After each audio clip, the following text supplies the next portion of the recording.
made it clear to the princes that merger with India was the only option. Any other course would lead to chaos and violence, he warned them. Of the three states that were the last remaining holdouts, Junagadh soon fell in line. Hyderabad proved truculent, forcing Sardar Patel to send in the forces in what was euphemistically described as a police action. Incidentally, the founder of Bharatiya Vidya Bhavan, Kulapati Munshi, was sent as an agent to Hyderabad, and his reports played a decisive role in the decision to send in the troops. Jammu and Kashmir signed the instrument of accession, but the raids by the Pakistani army had resulted in a truncated state that still remains problematic. Sardar Patel passed away 3 years after independence, leaving open the question what the course of the nation would have been if he had remained on the political scene longer. He had on several occasions stressed the need to grow enough food to expand the railway network and develop shipping and coastal areas. He had a great deal of admiration for Nehru, but whether he would have gone along with all the components of Nehru's vision of a liberal, industrializing, socialist, non-aligned nation is a matter of continuing debate. Be that all as it may, we in Bharatiya Vidya Bhavan are indeed happy to welcome the Honorable Governor and Sri T.S. Krishnamurthy to this celebration. And let me also congratulate the winners of the various competitions who are gathered here to receive the prizes from the Honorable Governor.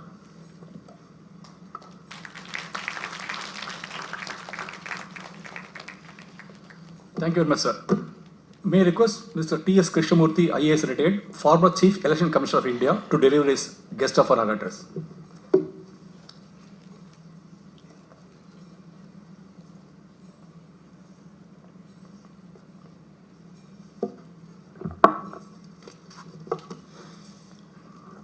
Honorable Governor, Mr. R. Ravi, Mr. N. Ravi, President of the Chairman of the Bharatiya Vidya Bhavan, Mr. Dave and Mr. Ramaswamy, ladies and gentlemen, I am indeed privileged and delighted to be here this evening to participate in a celebration in memory of Sardar Vallabhbhai Patel, who is often known to Indians as the Iron Man of India.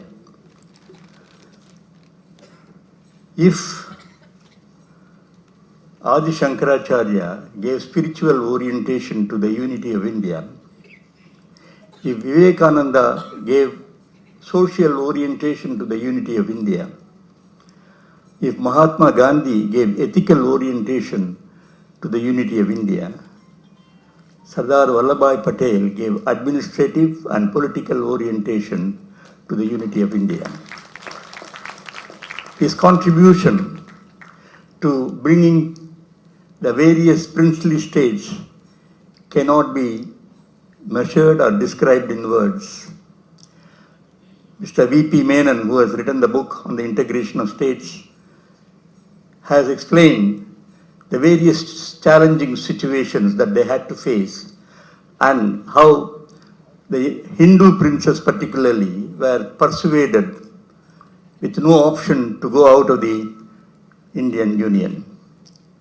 But then he had his own challenges in Junagadh, in Hyderabad and Jammu and Kashmir. Although Junagadh and Hyderabad were handled very deftly by his remarkable pragmatic statesmanship, Jammu and Kashmir could not be integrated as he did for the other states. In fact, when he was asked to comment on this, he had to admit that it was being handled by Mr. Nehru and that he couldn't handle it directly. So that was the difference that speaks about, volumes about the capabilities of this man who probably spent less words and more action. The second important contribution of Sardar Vallabhbhai Patel is probably known to many civil servants. When the Indian independence took place, there was a big furore in the parliament that the Indian civil service need to be abolished and that the Indian administration has to be revised in a different form. I have heard Mr. H.V.R. Iyengar, who was the Home Secretary, he spoke to us when we were probationers in the National Academy of Administration at Missouri, delineated how Sardar Patel stood as a rock of Gibraltar to insist on the Indian civil service continuing and to maintain a tradition of good civil service. And he pointed out that after independence, the Indian civil service was certainly loyal to the independent Indian government. And then his convincing address to the parliament was such that the opposition almost melted and agreed to have a service, successor service as Indian administrative service. And his defense in the parliament needs to be read by every civil servant as to how the civil servants can contribute to the unity and administrative efficiency of Indian governance. The third point I will make, because I have been given just 10 minutes, so I hope I'll just cover it, the one more point. Sardar Vallabhbhai Patel as a human being. We have seen politicians in this country, and I have had the privilege of seeing many of them at very close quarters. But look at the man, how he conducted himself with other politicians. In fact, Maulana Azad clearly says that he was probably a better person from the point of view of administrative governance. We have many foreigners who have commented on the acumen, administrative acumen of Sardar Vallabhbhai Patel. But I'll just narrate one incident and be done with it. He had a strong difference of opinion with Mr. Nehru. Apart from Kashmir, there was one issue relating to Ajmer Dargah, where he sent Mr. H.V.R. Iyengar, who was with Nehru at that time, to deal with the issues relating to, it was immediately after the partition. And Sardar Patel was very unhappy because that was in his domain. He should have been consulted as to what is to be done and who was to be sent. But they had such a strong difference of opinion on this issue. Both of them wrote to Mahatma Gandhi explaining their differences. But the greatness of these two individuals, Nehru and Mr. Patel, was both of them suggested that they said that they would resign and wanted the other person to continue. But unfortunately, when this correspondence was going on, Mahatma Gandhi died. But immediately after that, there was a letter written by both about how to conduct themselves as far as the relationship between the two leaders. The very interesting thing, I thought I could just read that for you.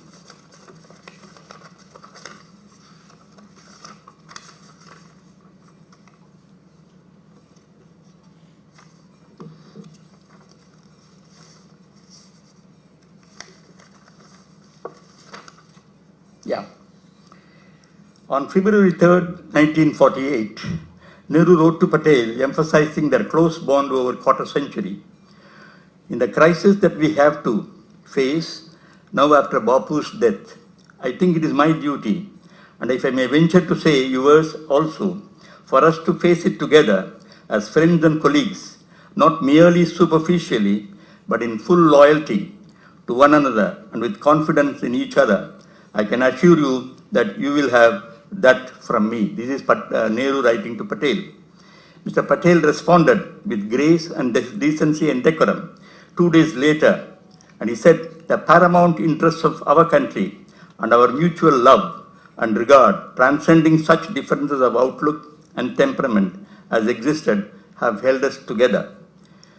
His, that is Mahatma's death, changes everything, and the crisis that has overtaken us must awaken in us a fresh realization of how much we have achieved together and the need for further joint efforts in our grief-stricken country's interests. So, in spite of the fact that he had strong difference of opinion, he never displayed any rancor, any anger publicly, and he has always taken these issues to Mahatma Gandhi or they had exchanged their views. I wish many of our politicians can learn from this experience or from these anecdotes that how decency can prevail in the relationship between leaders with a difference of opinion. Thank you very much for giving me an opportunity, and I do hope the legacy of Patel will continue forever. Thank you. Thank you very much, sir, for taking us through the pages of history with first-hand information and authentic knowledge. Now it's time for presentation of the prizes to the students of the various competitions. May I request His Excellency Thiru R.N. Ravi, Honorable Governor of Tamil Nadu, to present the prizes to the students.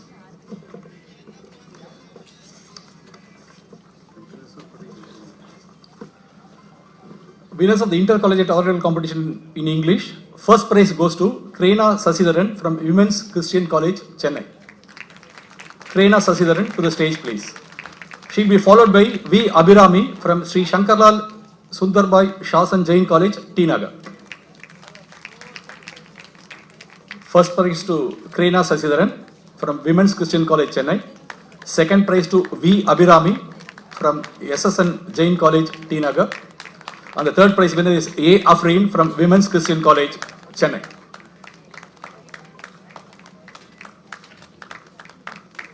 Afreen, come to the stage, please.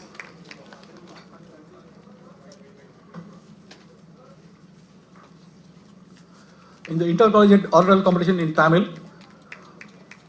the first prize goes to K.U. Isai Mori from MOP Vaishnav College for Women, Nungambakam. K.U. Isai Modi from MOP Vaishnav College for Women, Chennai. She will be followed by S. Sri Sai Raj from Chennai Institute of Technology, Chennai 64.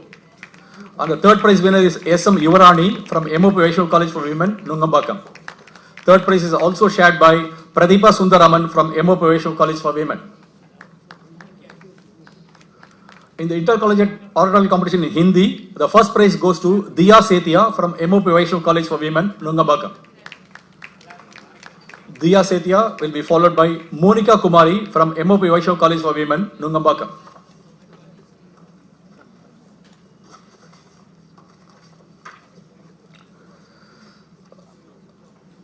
Monica Kumari will be followed by winners of the inter-schools oral competition in English, K. Meda from PS Senior Secondary School, Mylapore.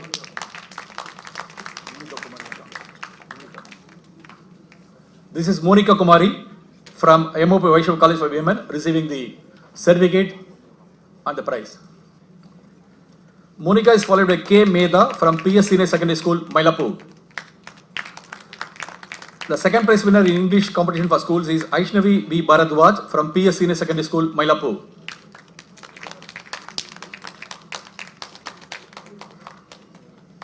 Ishnavi will be followed by A. Babagita from Manilal M. Mehta Girls High Secondary School, Park Town, jointly with Advika Padam Singh, also from the same school.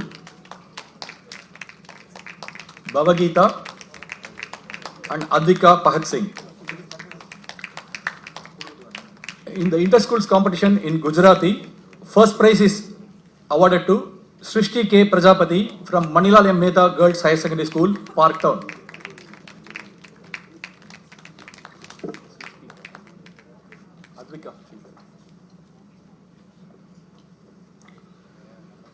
This is Adhika Pahat Singh from Manilal M. Mehta School, Park Town.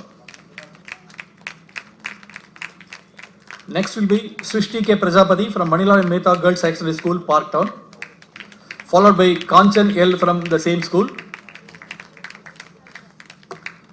Kanchan will be followed by G. Shraddha, also from the same school.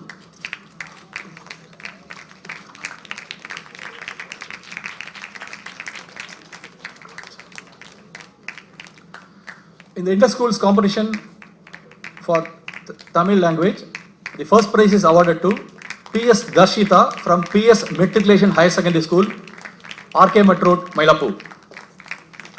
Darshita will be followed by a second prize winners in Neeraja Karpagam from Sir P.S. Sivasami Kalalaya Senior Secondary School, along with M. Gayatri of Manilal M. Mehta Girls Higher Secondary School, Park Town.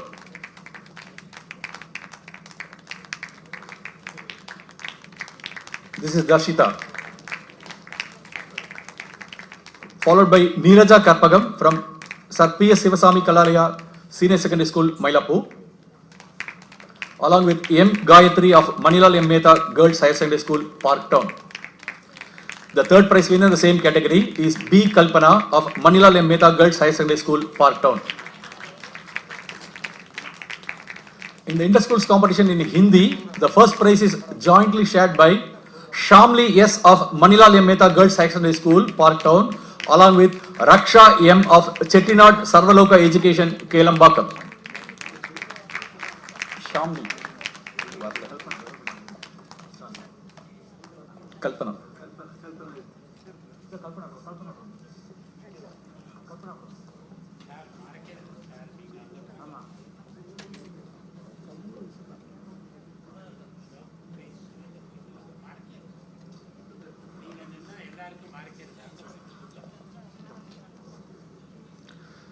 This is B. Kalpana of Manila Lem Mehta Girls Secondary School, Parktown, picking up a third prize in school's Tamil competition.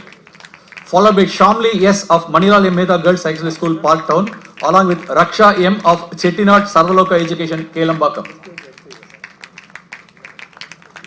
The second prize winner is Raksha R. Gellert of Manila Lem Mehta Girls High Secondary School, Parktown. Raksha R. Gellert. The third prize winner is S. Siksha from Manila Lem Mehta Girls High Secondary School, Parktown. S. Siksha. In the inter-schools competition in Telugu, the first prize is awarded to B. Darshani from Manila Lem Mehta Girls High Secondary School, Parktown. And the second prize winner is A. Hemastri from the same institution. Telugu, first prize is awarded to B. Darshani. And the second prize is awarded to A. Hemastri, both representing Manila M. Mehta Girls High Secondary School, Parktown. Thank you very much, sirs.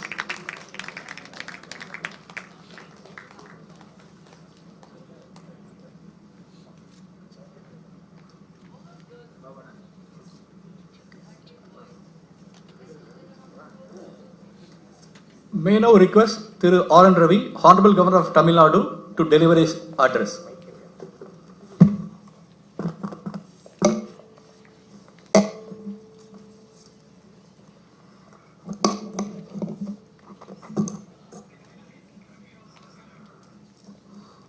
Dr. N.R. Dave, Chairman, Sardar Vallabh Bhai Patel Memorial Trust, Thiru N. Ravi, Chairman, Bhavans Chennai Kendra, Thiru T.S. Krishnamurthy, former Chief Election Commissioner of India, Thiru K. N. Ramaswamy, Director, Bhavans Chennai Kendra, several senior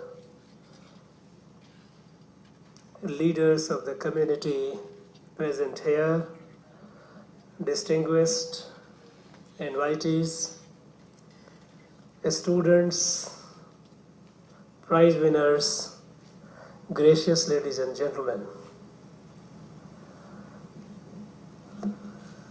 Today we are celebrating the 147th birthday of one of the tallest leader of our country, Sardar Vallabh Bhai Patel. Thiru N. Ravi, as well as Thiru T.S. Krishnamurthy, beautifully, succinctly, briefly tried to describe this great man and his great contributions. As visionary statesman, as an extraordinarily capable administrator, as a human being par excellence.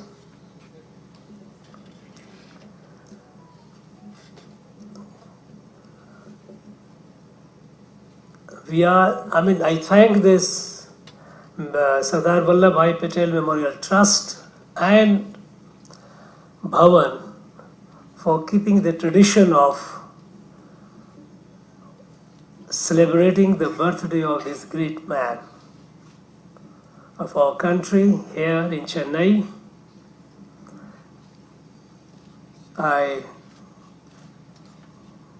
In fact, I would like to thank each one of you present here that you choose to come over and be part of the celebration. Unfortunately, this great person I find here is not adequately appreciated, his contribution, what he did. Maybe ignorance, maybe we have not taken adequate measures to keep the people, our young generation, aware of. The trust has been trying to do a lot of work. I heard in Madras University setting up a chair, and perhaps desire to have some more with the whatever modest resources that they have. But it would be a misfortune if we do not give due to this architect of India, whose contribution is very simply, clinically presented to our young generation, that he integrated so many, more than 560 princely estates. This, I said clinically because it doesn't go down deep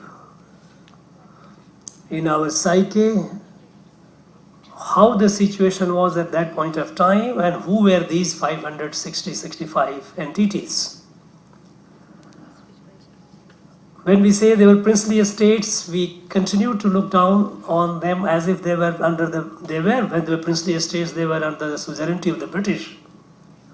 But let us not forget that when the British, all through what they have been doing, which they did, even at the time of departure, the greatest disservice to this country.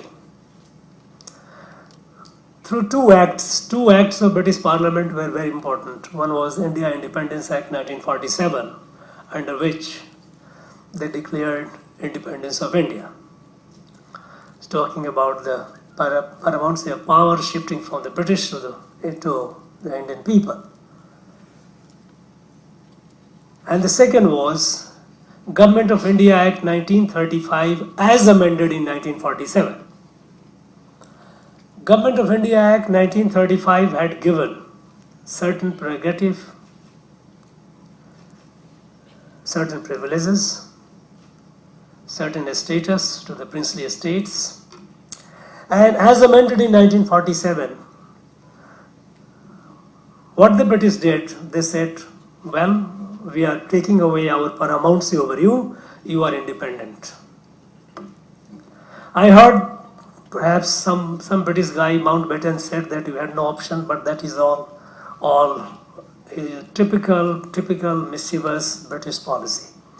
Under the Act, they had made them independent countries, so they were not princely estates anymore.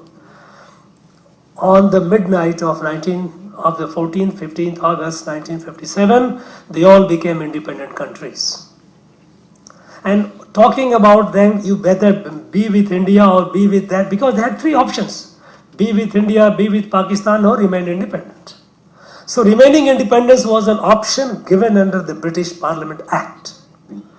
And many of them had the desire to be independent. So they were not just mere princely estates. Imagine this country with whatever country was left after partition. Within this, you had more than 560 independent countries, however small they might have been. Because this country was bleeding.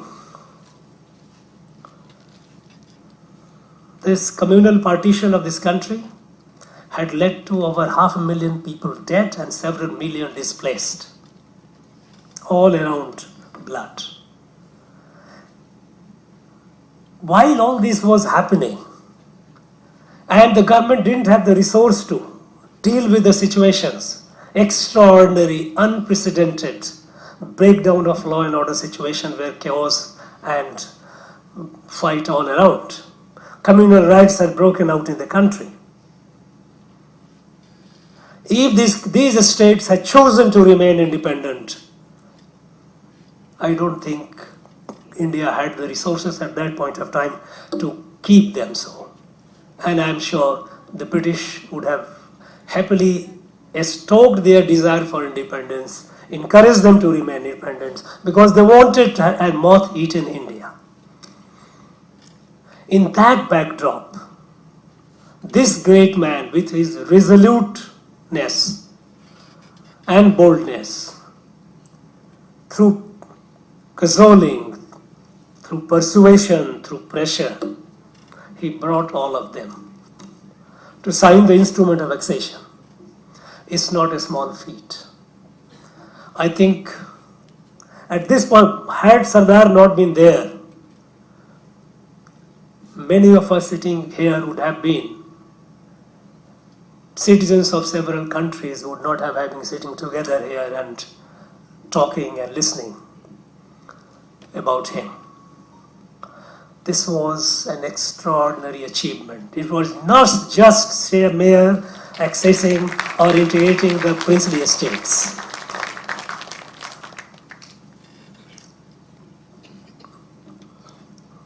Well, it has been very beautifully described, stated how Junagadh and Hyderabad was sorted out by Sardar, and Kashmir remained an unresolved issue at that point of time, and on which there were differences between the two top leaders. But if you look into the history of that particular point, what happened? Under this India Independence Act and Government of India Act 1935, as amended in 1947, princely estates had options: to be independent, to be part of either of these two dominions as they're called, or these were the options before them. And the authority to merge either with India or Pakistan was vested in the ruler of those princely estates. It was the ruler who had to decide whether the ruler wanted to be with India or Pakistan. And in that backdrop, when ruler of Jammu and Kashmir, Maharaja Hari Singh, signed the instrument of accession to be with India, the matter was settled. There was no reason for any further discussion or debate. If it is so,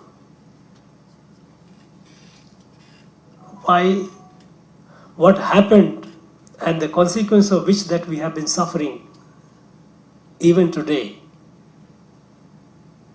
that remains a big question. If you look at the time conversation, correspondence between Mountbatten and Prime Minister Nehru, at the time when Pakistanis, under the garb of tribal insurgents, they had moved Pakistani troops into Jammu and Kashmir. And when the time came to send the Indian troops to Jammu and Kashmir, before that, Raja Hari Singh kept asking, Mountbatten kept telling, at the time, by the way, he was the first Governor General of the country. This is again very, very unique. Only India can have such a large-hearted, that one who occupied this country, colonized this country for 200 years, devastated it. We chose them to be, one of their men to be the first Governor General of India. He said, no, you cannot send the troops, because Jammu and Kashmir is not formally part of yours, that is a foreign country. He vetoed it.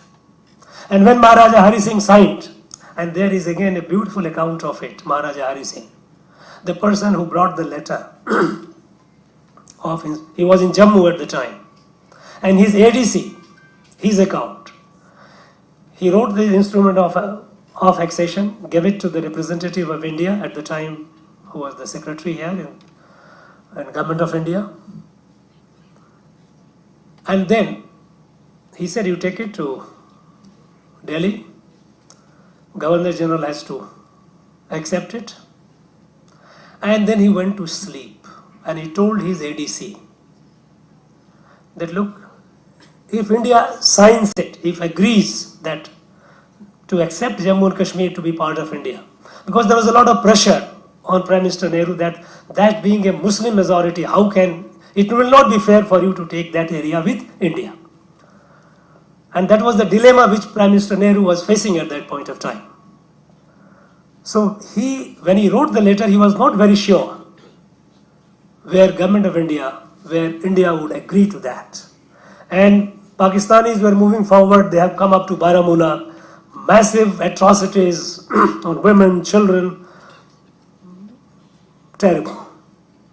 He, having given the letter, he said, I am going to sleep. He told his ADC, if India accepts it, don't wake me up because I have not slept for long. And in case if India does not accept, I order you, shoot me down while I am asleep. This is what he said. And then when the letter came, Mountbatten fretted and fumed. This is not fair. How you are going to, against the people of Jammu and Kashmir? They are majority. And then he says, no, yes, we are not against, we will. Rai Sumari, as it is called, referendum, taking people's wish, was not in the legal framework. Like all the 565 princely estates, it was vested in the ruler of that state. It was in case of Jammu and Kashmir that the British pressured the then Prime Minister, who was idealistic in the vision, that you must have the wish of the people. And in that background, when there were differences between Patel, and Patel was very upset with that, to send the troops, and the troops were sent. But the troops, when our troops started moving forward, immediately came a communication from the British Prime Minister. It's a letter to the Indian Prime Minister. You using force to retrieve the area, it will be the biggest blemish on the history of India. You are the largest and going to be the largest democracy. It must be peacefully resolved. And then he was persuaded that you have a steel frame case, go to UN. Our troops were stopped at Uri, which became the LOC, line of control. We didn't move forward because we were made to believe, both by the British and the Americans, that you come to UN, we will resolve it. You will have you have a steel, because under the Act, since the sovereign of Jammu and Kashmir state has signed instrument of accession, it is a part of India. Pakistan cannot. But when the matter came, and under that persuasion, we went to UN. But when we went to UN, these countries, both the countries turned around. They say, let there be a status quo. And let us demilitarize. They started putting conditions. At that point of time, Pandit Nehru felt very bitter. And he has recorded it, that how deceived he was at that point of time. Now,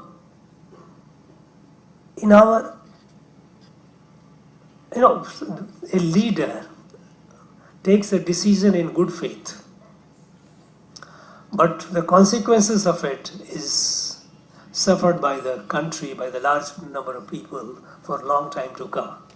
What Patel did, what Sardar did by integrating the whole, we are now having one united India, a country. But what happened in Jammu and Kashmir, we are still bleeding. A decision, a bold decision to make it a part of India.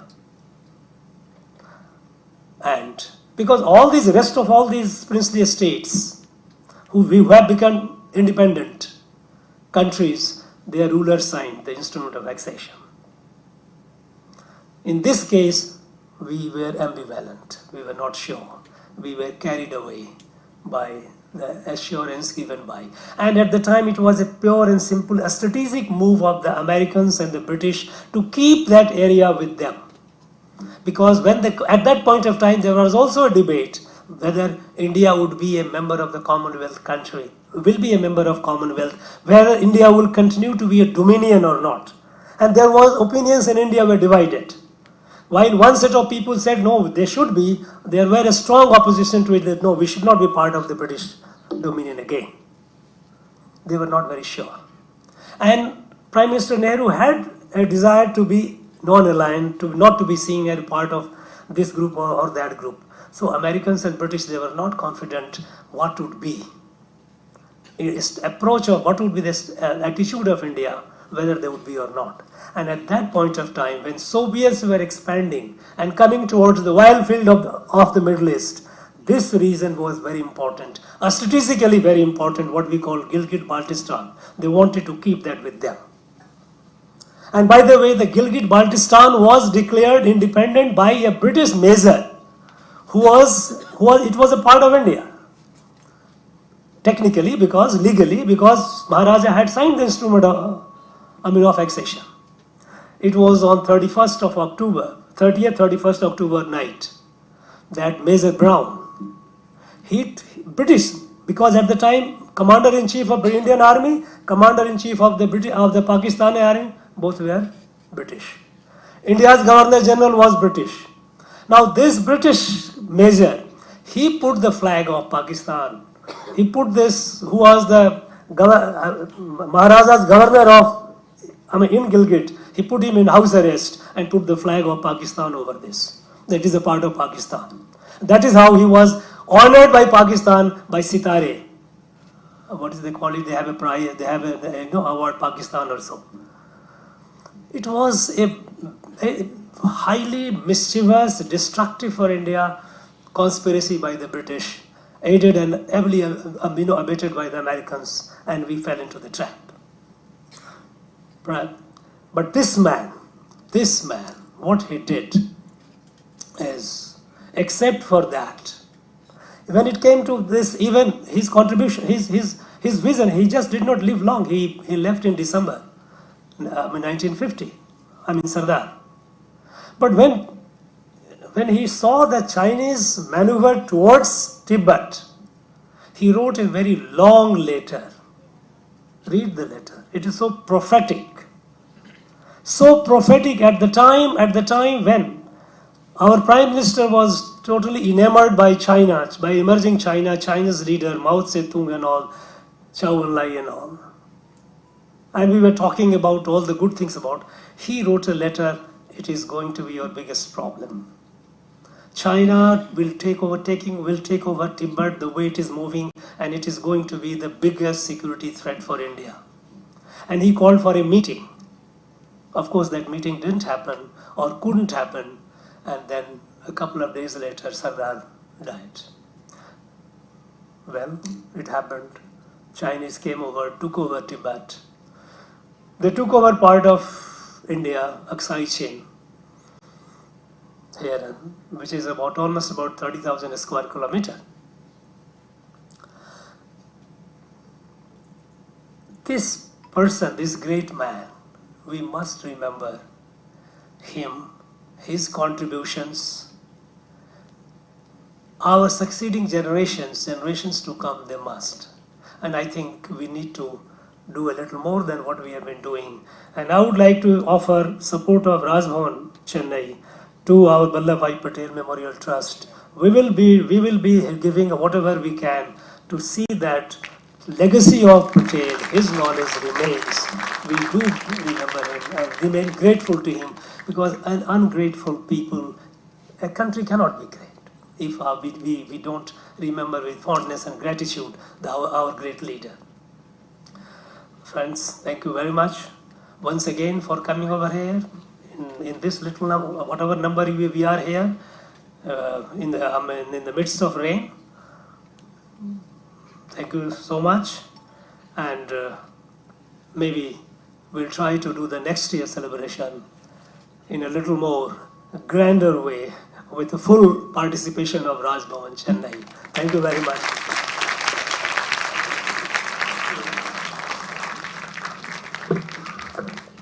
Thank you very much, His Excellency, for your extempore speech. You have shed enough light on very many hidden pages of history, and when such information comes from the mouth of a constitutional functionary of your stature, we are sure it is taken in the true colors. This only goes to show your affection for this great nation and your love for the Iron Man of India. We are greatly indebted to you, sir, for your extraordinary speech today. Before we move on to the vote of thanks, may I request His Excellency to present a shawl to Miss Devi Netiyar, who is going to present a program today.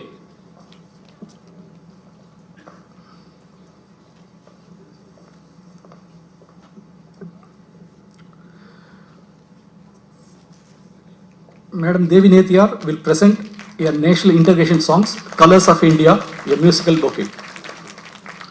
Thank you very much, sir. It's my pleasure to propose a vote of thanks on this great occasion. At the outset, we are greatly indebted to His Excellency and the First Lady of our state for gracing this occasion and showing keen interest in all the activities of Sardar Vallabhbhai Patel Memorial Trust and Bharati Vidya Bhavan, Chennai. We are thankful to the staff of the Rajbhavan also for giving us enough support to make this event a grand success. It is the students who take keen interest in the oratory competitions. So our thanks are due to the students, parents and teachers of various educational institutions. We are also thankful to the judges of the competitions for spending their time with the children to evaluate their performance. Our grateful thanks are to the media and all our invitees. This program will be followed by national integration songs to be presented by Devi Netiyar and her group Colors of India, a musical bouquet. I request all the guests to kindly be seated until our chief guest leaves the venue. With these few words, I once again thank every one of you for your keen participation in this function. Please stand up for the national anthem to be sung by people from the Sargam group. I would also request all of you to join them in chorus.